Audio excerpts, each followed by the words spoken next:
Quand ta mère, elle est décédée, ton père, certains ils disent la femme, elle a perdu son mari, elle est encore en train de pleurer, ses larmes, elles tombent sur la farine, elle est en train de préparer le pain pour les gens. Subhanallah.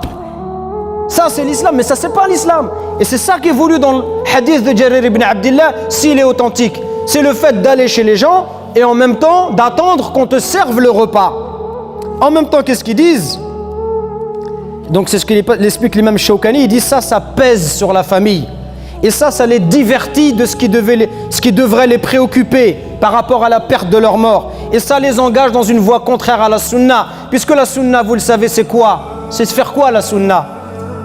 Qu'est-ce qu'elle nous demande de faire la sunna quand quelqu'un meurt à côté de chez nous? Qu'est-ce qu'on doit faire? Je vous pose la question.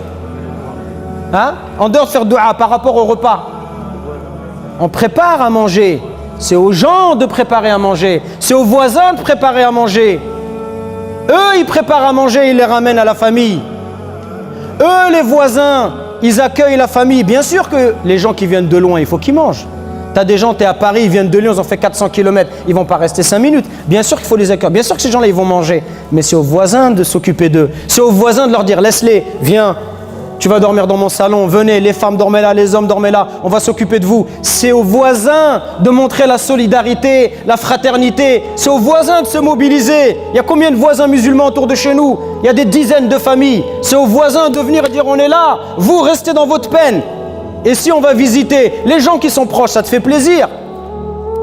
J'ai vu des gens qui sont venus en France en même temps que mon père. Voir ces gens-là, ça me fait plaisir. C'est des gens, on les connaît, je connais depuis que je suis tout petit. Mais quelqu'un que je connais de vue, c'est gentil de sa part de faire des doigts de venir. Mais tu viens et tu t'éclipses. Mais que tu viennes le vendredi, le samedi, le dimanche, tu viens tous les jours et tu fais le thé. Et on est là et tu me forces à parler avec toi de la pluie et du beau temps. Mais t'as pas de miséricorde, mon frère. Tu vois pas que c'est pas le moment. Moi j'ai envie de te parler de la pluie et du beau temps. J'ai envie de parler de football alors que ma mère elle est décédée. C'est pas le moment, mon frère. C'est le moment que tu me laisses tranquille. Je le dis volontairement de manière crue pour vous, parce que pour moi c'est passé.